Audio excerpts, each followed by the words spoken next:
good morning, it's great to be with you. Good morning to you and you and you and you. Good morning, there's lots of work to do. Good morning to you. Good morning, my friends. Let's take a look at our calendar. We are in the month of May, and there have not been very many days in May so far. Let's see how many days there have been. 1, 2, 3, 4, and after 4 comes 5. Days of the week, days of the week, days of the week, days of the week, days of the week. There's Sunday and there's Monday, there's Tuesday and there's Wednesday, there's Thursday and there's Friday, and then there's Saturday, days of the week. There's also another song to help you remember the days of the week. It goes like this. There are 7 days, there are 7 days, there are 7 days in a week.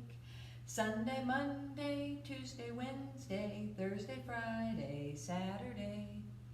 Today is Tuesday, the 5th of May, 2020.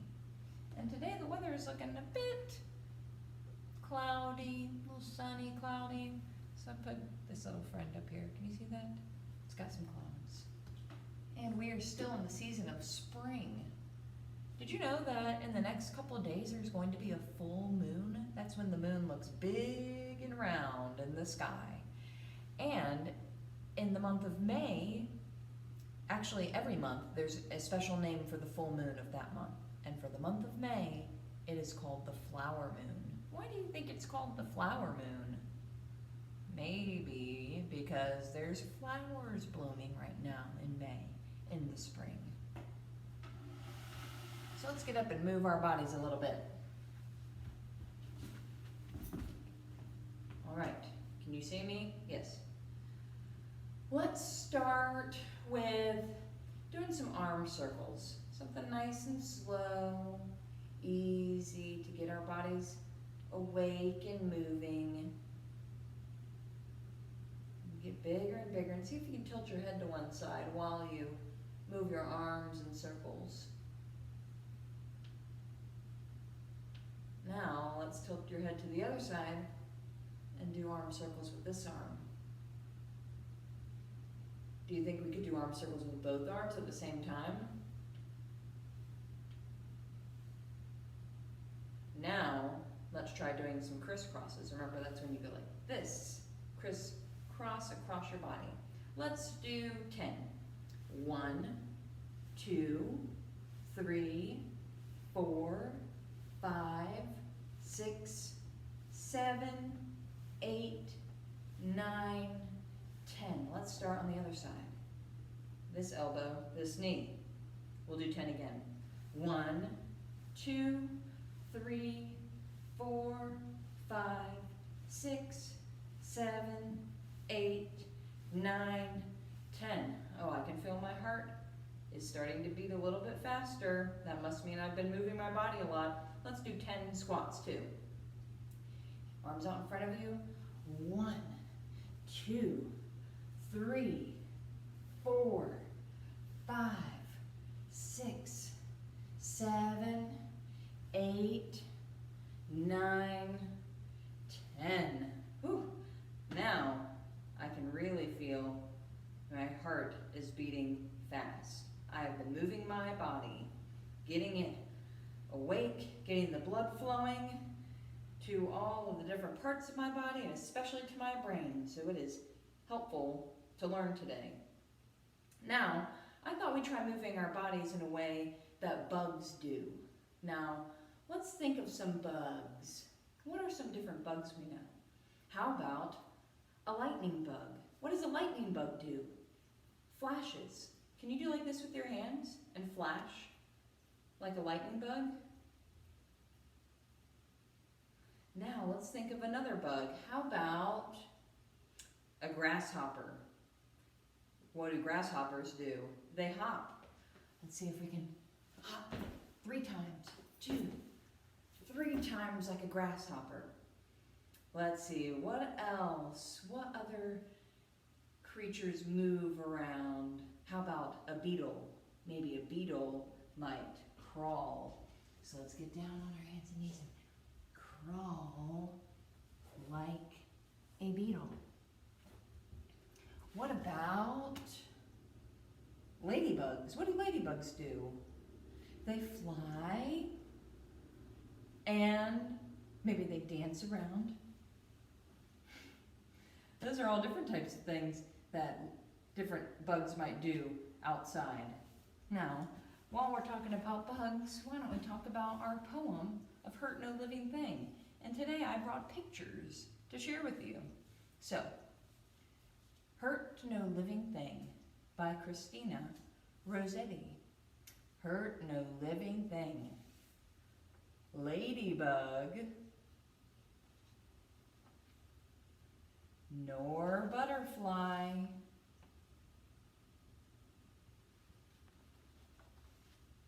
nor moth with dusty wing,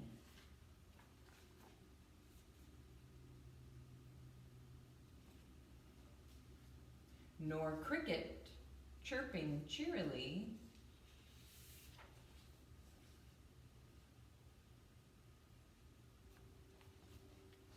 nor grasshopper so light of leap,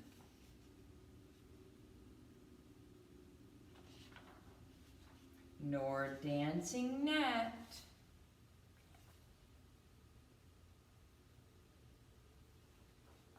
nor beetle fat,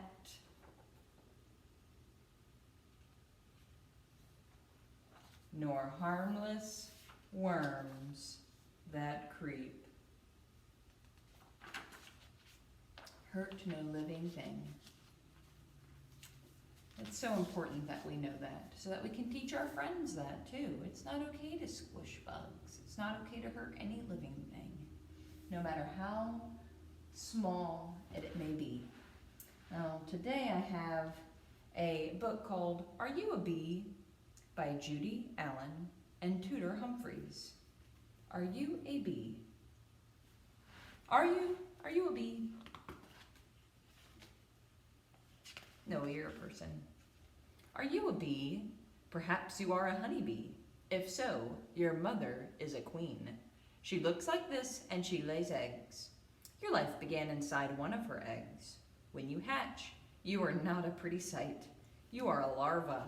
Do you remember when we looked at the life cycle of a honeybee? And the larva are these kind of little white squiggly things inside the cells. So there's the queen, and she's laying her eggs in the cells. Your older sisters bring food. Eat it and grow. Grow until you fill your cell. One of your older sisters puts a wax ceiling on your cell. So there they start off, smaller and getting bigger and bigger, kind of like a big grub or worm. And then, it's starting to look a little bit more like a bee. And your sisters are the ones that take care of you. Inside your closed cell, you change a lot. When you are ready, chew a hole in the ceiling and climb out. Now you look like a bee. Could you imagine if you did that? If you were inside a tiny little cell in a hive and you had to chew your way out to get out?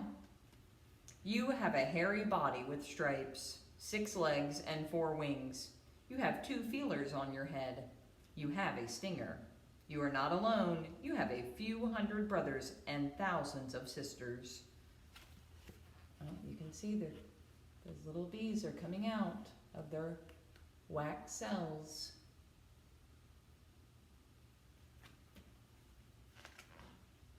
You live in a nest built by your older sisters. Your nest might be in a hollow tree. It might hang down from a branch. Most likely, it will be inside a hive. So maybe this is where the hive is, or in a hollow tree, but most of the times it's in a a box that looks kind of like this that you may see out in a field near some farms. Your brothers are drones. They don't do much. You and your sisters are workers. You do everything. You clean the nest, feed the larva, take care of the queen, and build new cells. You fan the nest with your wings to cool it in the summer. You guard the nest to keep out strange bees. Busy, busy, busy. That must be why people say busy as a bee, because these bees are very busy, taking care of the queen, building the hive, feeding the larva, fanning the nest, protecting it. Leave the nest to fetch food from flowers. How will you know where to look? Your sisters will make up a dance to tell you. Watch the dance carefully. Don't worry, you'll understand it. You're a bee. Oh, so that's another thing. Bees buzz, but they also dance to communicate. Maybe we could dance like a bee. Maybe have a bee dance party. There is sweet liquid in flowers. It's called nectar, and it's hidden deep inside. This is not a problem. You have a long tongue. You can reach it. You also have a special stomach to carry it in. You'll get pollen dust all over you. Scrape it off with your front legs and put it in the pollen baskets on your back legs. So it's okay that the pollen's deep inside because you have a long tongue. And there you can see the back legs of the bee with the pollen baskets to carry all the pollen dust. When you get home, your sisters will help you put the nectar and the pollen into storage cells. Mix some of the nectar with pollen to make bee bread. Leave the rest of the nectar to turn into honey. Bee bread is good to eat, so is honey. If you find a new patch of flowers, be sure to tell your sisters. How will you tell them? Dance, of course.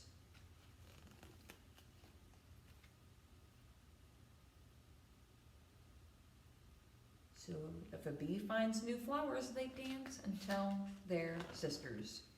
More eggs hatch, more larvae turn into bees. The nest gets very crowded. What will happen next? The old queen, your mother, leaves. She takes you and a lot of your sisters with her. Deep in the nest, a royal larva is hatching. She is in a different kind of cell, and she is fed rich food called royal jelly. When she becomes a bee, she is a young queen. She flies away and mates with drones from another nest so that she can lay eggs. When she flies home again, she will be the new queen.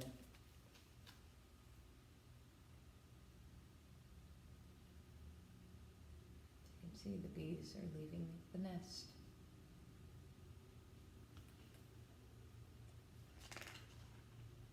Fly with your sisters, follow the old queen. Stay together, you are part of a swarm. When the queen stops, swarm around her. Now you must build a new nest, but where? Maybe the queen will send scout bees to find a good place. Or maybe a beekeeper will find you and take you all to an empty hive. Why is the beekeeper dressed like this? In case you get flustered and try to sting. Do you see the way the beekeeper is dressed? With that special kind of screen that they wear around their face, and long sleeves and long pants and boots, so that in case the bees get upset, they won't sting. And there's the hive again. However, if your mother looks a little like this, or this, or this, you are not a bee. So if your mother looks like this, or this, or this, you are not a bee. You are a human child. You do not have a hairy body with stripes on it. You do not have a long tongue. You do not have a stinger. It is very unlikely that you have hundreds of brothers and thousands of sisters. So there's all these kids. You do not have a hairy body or a stinger or wings or a very long tongue. You're a human. But you can do a lot of things that a bee can't do. You can still eat bread and honey. But you'll never have to fetch your food from flowers. Best of all, you don't have to be busy, busy, busy all day long. Oh, that looks like a drawing of a bee there. And there's a child enjoying some honey and bread. And there's maybe their beekeeper parent outside. Did you know bees are happy to live in a hive because the beekeeper has already built part of the nest for them? If bees live in a hollow tree, they have to build the whole nest themselves. A worker bee can sting only once, then it dies. But a queen bee can sting many times. Oh, don't run into the queen. Bees carry pollen from flower to flower on their furry bodies. The pollen from one flower rubs off onto others and makes seeds, which will grow into new plants. The average worker bee makes 1.5 teaspoons of honey in her lifetime. That's just a tiny little bit of honey. The average worker bee makes 1.5 teaspoons of honey in her lifetime. You can see all the pollen on the bees' legs. It looks like almost like they're wearing little yellow pants. So cute, little bees. They found all these different flowers here they're pollinating. And there she is again with all of the pollen on her. It helps the plants to grow and it helps to make honey. The end. And there's the last little bee flying away with her little yellow pollen pants. The end. Well, that was a lovely book. If you were a bee, you would have a hairy body. You'd have a long tongue, you'd have wings, you'd have a stinger, and your hairy body would help you collect pollen. Well, maybe when you go out in your garden, maybe you'll take a close look at a bee and not get too close, but maybe you'll be close enough to see the pollen on its legs. I might try that today. Before we go, let's offer our peace. I offer you peace. I offer you friendship. I offer you love. I hear your needs. I see your beauty. I care about your feelings. We are not alone. Let's work together. Goodbye, my friends.